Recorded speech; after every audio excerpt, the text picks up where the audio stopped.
The election is over. Many people who made predictions are being held to them now. Many people didn't go too far out on too many limbs, but what is amazing is how accurate some predictions were, especially since it seemed to many voters that this was a close election with the possibility of surprises. Two of the prognosticators who turned out to be the most accurate are here to talk about how right they were and what they see ahead. Neil Clark is the former budget director for the Ohio Senate Republican Caucus and is now the owner of Grant Street Consultants. Dale Butland is a veteran of many Democratic, political, and cause campaigns. He is now the Communications Director of the think tank Innovation Ohio. And they're both apparently psychic. So let me go through this because these are pretty amazing numbers to me here. I'm going to start with you, Neil.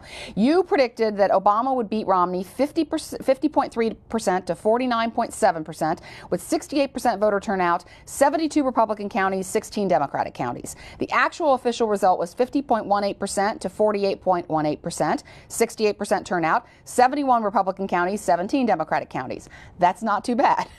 I want to ask you how you came to these conclusions, given that this was a campaign where in the last 2 weeks there was a narrative going where Republicans, even the nominee, was believing that the polls were wrong, that Romney was going to win. For me, in Ohio, what I did was I went back some 5 cycles of races for president and created a model that would predict what counties would ultimately do. And in that model, I did averages and constructed it so that in this particular election, I was 98% accurate on each of the counties with the exception of Belmont and Jefferson, who have for the first time voted Republican in a 5-cycle period.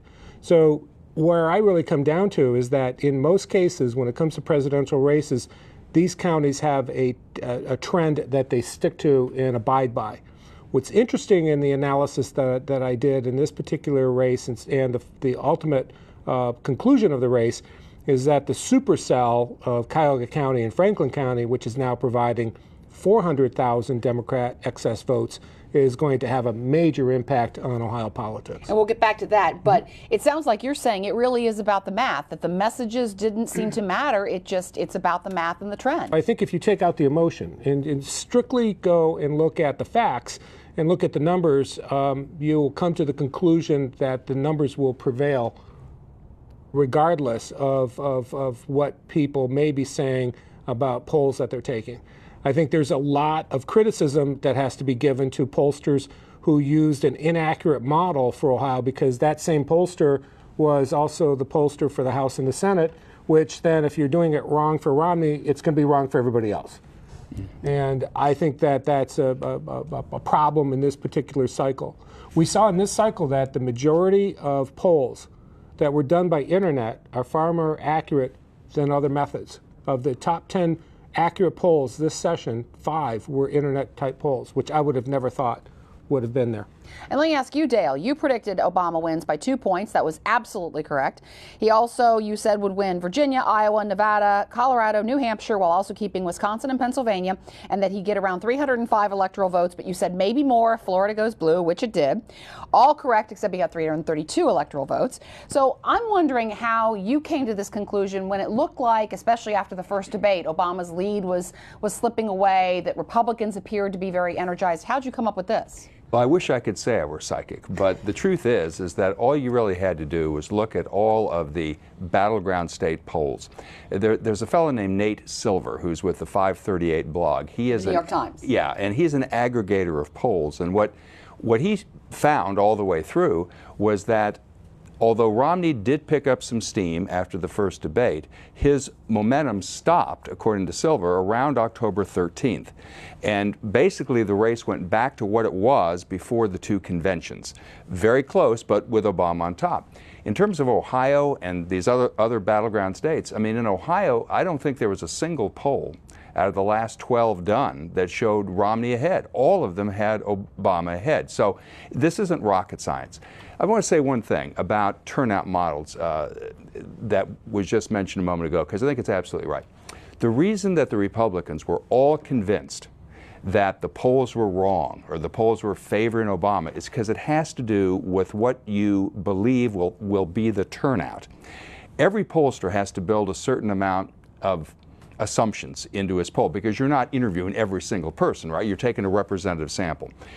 What the pollsters all thought is that there would be more self-identified Democrats coming out than self-identified Republicans. That turned out to be the case. Nationally, we were about +6. The Democrats were about +6.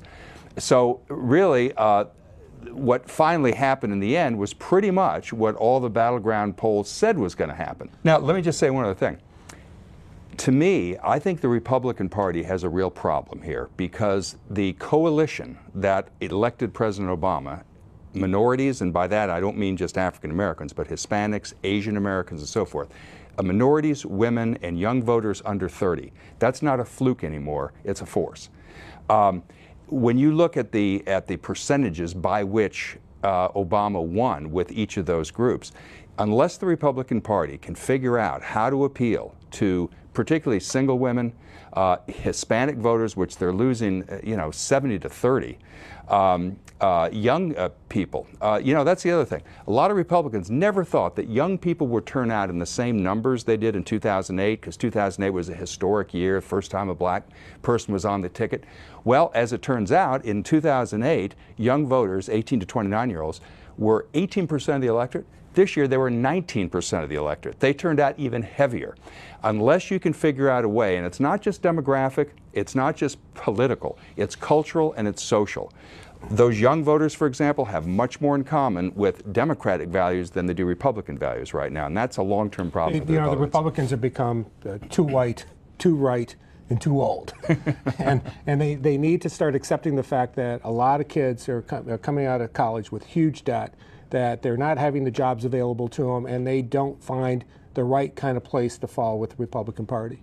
And this is from a Republican saying this. That's correct. But that's okay. I mean, that's part of how you make change. Remember, I've always been a moderate Republican, and I've always believed that the best way for us to do business in this state is to focus on jobs and what we're doing for people in their pocketbooks and their wallets, and making sure that our kids are educated to a place of where they can get a job and stay in Ohio. Let me ask you, let's move down the ticket a little bit, and let's talk about the Ohio House. The Ohio House came in with a 59 to 40 majority. Right now there's 3 seats still in contention, but it looks like it could be 60 to 39. More than likely, it's probably going to settle around 60-39. Yes. So if I'm just wondering what that says about Ohio, that the state went for Obama, re-elected Sherrod Brown, who many people say is the most liberal senator in the United States, and yet the House, the Ohio House, gained a seat. Well, we don't run by lines. That's the only reason, is that Obama and Sherrod Brown didn't run by lines, and then the majority of those lines would dictate who was going to take that seat.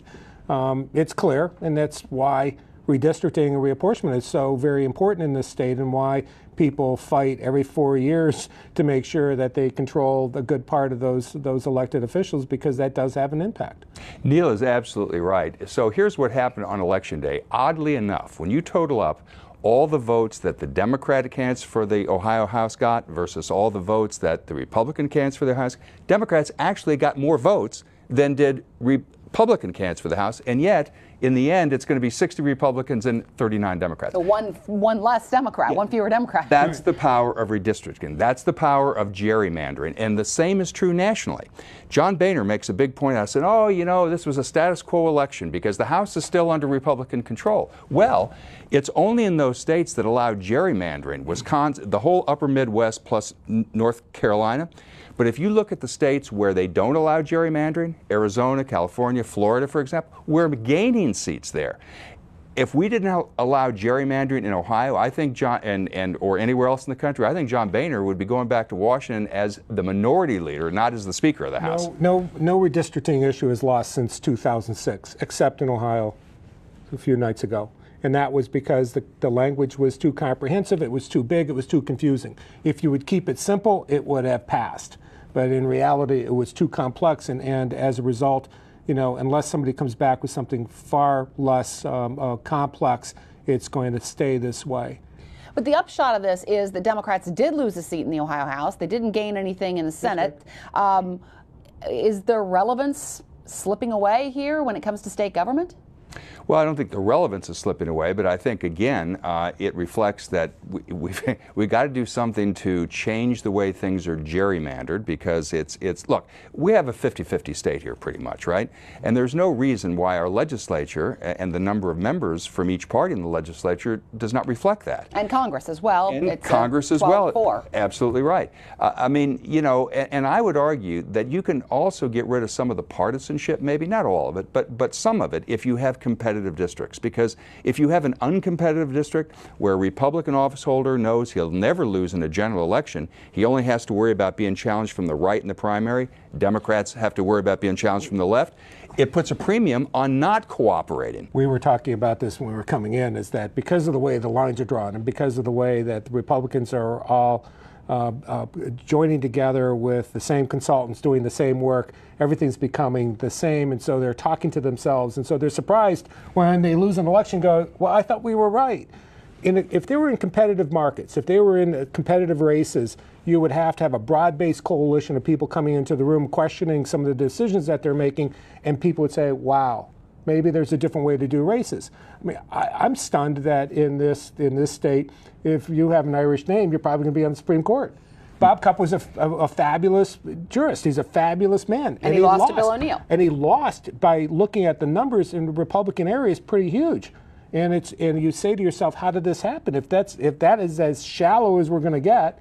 And by the same token, Yvette McGee-Brown lost to another person with an Irish name. So for me, I agree with Dale, I would rather have competitive districts. I would rather go into a process of where we duke it out in the forms of policy, because I think that this is a dangerous place to be, and history will prove it to you. Go back and read Vern Reif's book about Whatever's Fair, and you'll find out real quick what history was like when one party dominated. Well, these are your colleagues, though. What are the chances that you see this happening? I don't. Having said all that. I don't. Unless somebody puts something on the ballot that changes the way the lines are drawn. This is going to be this way for the next 10, if not 20 years. And let me just give you an example of how it impacts things. So we have a lame duck session that's coming up now. We just saw what happened in this election just passed, not even a week old. Faster than you can say Todd Aiken and Richard Murdoch, here they go again. Here the Republicans come back, and in the lame duck session, what are their big issues going to be? Well, they're going to bring back the bill to defund Planned Parenthood. They're going to bring back the so-called heartbeat bill that would effectively outlaw abortion even in cases of rape and incest, right?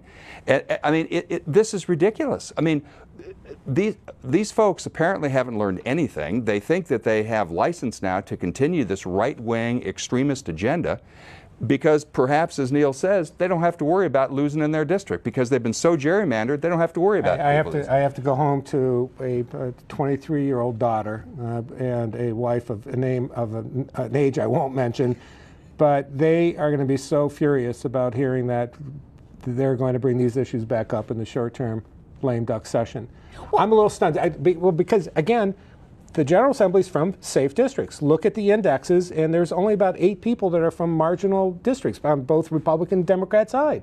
So everything else is, you can do whatever you want to do. But the fact is that there's a big public watching the General Assembly saying, why are you doing this? When we just told you, Hispanics, women, those that are underserved, disadvantaged are saying, why do you keep doing this to me? Leave aside the fact we just won a landslide in the Electoral College, the Democrats did. On the popular vote side, the Democrats have now won the popular vote in 5 out of the last 6 presidential elections. Now that tells me that people aren't buying what the Republicans are selling. Well, let me turn that argument to you then. The Democrats on election night pulled out signs saying, Kasich, you're next. And right after Ohio was called for Obama. So if the next campaign starts now, which apparently for president, that he's going to be the next president. The next target. What do you mean the next president? Well, I'll ask you that in a second. But I want to ask you about 2014. So who do the Democrats put up if they believe that Kasich is the next target? Who is their potential candidate? Who are their potential candidates? Well, you know, like a lot of voters in Ohio, I'd like a chance to, there has to be, as Henry Kissinger used to describe it, a decent interval before we start talking about the next election, right? All the money that needs to be raised, you have to start right now, don't you? So look, I mean, there's obviously Governor Strickland, former Governor Strickland, would be a viable candidate. We have good candidates around the state. We have a county administrator in Cleveland who would be an excellent candidate. We have Ed Fitzgerald. We have a Congressman, Tim Ryan, over in the Youngstown area, who would be a great candidate. We have a lot of them around. But I'm frankly looking forward to the Republican side. I'm looking forward to the primary, now that Josh Mandel lost for the Senate. I'm looking forward to the primary between Kasich and Mandel. Right, sure. Well, let's talk about Governor Kasich here for a second, and the whole idea of the Republican. In a year's time, actually in a 2 years' time, man has gone from a low of 38% approval rating to now 56%. He did the right thing about making sure that the General Assembly bailed out Cleveland by putting up their education plan, which passed and may have saved Cleveland. His numbers are going up. And as his numbers go up, he's going to be harder to beat. But again, what brings me back to reality is this supercell of Cuyahoga County and Franklin County, that if a Republican candidate doesn't play to those counties and doesn't have the right kind of structure there, you could be in trouble, in real trouble. And I would say that Governor Kasich's improving poll ratings are directly due to Ohio's improving economy, which I would attribute to President Obama and the auto rescue. But let me just say, where I think the governor is going to be vulnerable, regardless of what the economy does, and I do expect it to keep improving, is that the policies that he's pursuing are the same old Republican policies: more tax cuts for the wealthy, more budget cuts for everybody else. Up in Cleveland, for example, at the schools, I absolutely disagree with that. What Governor Kasich's school funding is we cut funds, we cut state funds for places like Cleveland.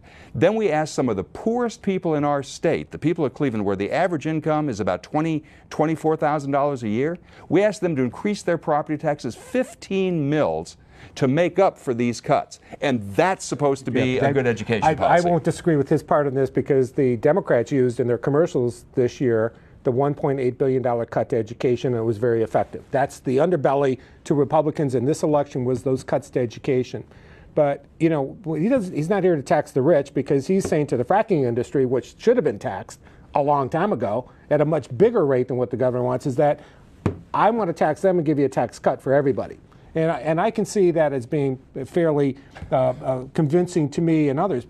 Where I'm more concerned about is that, and the reason I think his numbers have gone up, is that he's learned not to talk about social issues anymore. He doesn't make statements anymore about things like that. He focuses on jobs. He doesn't talk about it, but what does he do? We just had another appointment to the Ohio State Medical Board. This is the president of Ohio Right to Life. He's just appointed to one of the 2 consumer slots. He's a lawyer by training. Yeah, and there are only 3 consumer slots. 2 of them are now occupied by board members of Ohio Right to Life. So, he may not talk about social issues. With regard to fracking, I think it's a perfect example of what I'm talking about. He wants to keep Ohio's severance tax rate, even with the new rate that he's proposed, the second lowest in the country. And then what does he want to do with the money? Does he want to restore any of these cuts for local governments or for schools? Nope. Want to do another income tax cut. And who will be the primary beneficiaries? The wealthiest Ohioans. That's what I'm talking about. That's where Kasich always goes. Keep in mind, 2% of the Ohio population pay the bulk of the taxes in this state. So, I mean, we always have to keep a reality check about how money's coming in. But more importantly is that Dale and I do agree that the severance tax needs to be increased. I think that the governor ought to increase it even more than what he's doing. I think that we ought to sit here with an asset that we're going to lose in 15 years. We ought to make sure that we're getting our return, because it is an asset that belongs to the state. Even though property owners say it's mine, it's a natural resource that is going to be shared to the benefit of all of us. And that needs to, knowing fully well that that's a deplenishing resource, you need to be able to get compensated for that. And we absolutely agree on that. I want to really quickly ask you, the Republican Party having a problem, so to speak, is this a problem that, say, a Rob Portman or a John Kasich could fix in 2016 by being the nominee, or by trying to be the nominee? I think it's time for us to look at a lot of options. I personally would rather see a Rubio. I'd like to see a guy from Florida who is Hispanic. I personally would rather see a woman. Do you think John Kasich, though, would be interested in running for president? I'm sure he would be. But again, I think that what the public's looking for, we have to keep recognizing that we have a problem with women, and we are continuing to alienate ourselves with the Hispanic vote. And a guy like Rubio, well-educated senator from Florida, could, I think, dominate the world. But I think it's important because, see, I think it depends less on who the personalities are. It depends on, right now, the right wing, the far right wing, the Tea Party wing of the party, is controlling the nominating process.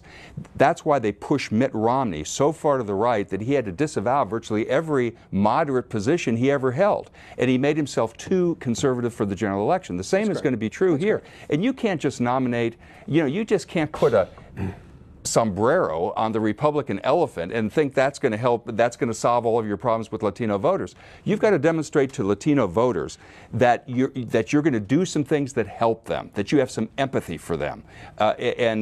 So far, at least, the Republican right wing has not allowed the party to do that. You've got to address it. You've got to address immigration. You've got to do it now.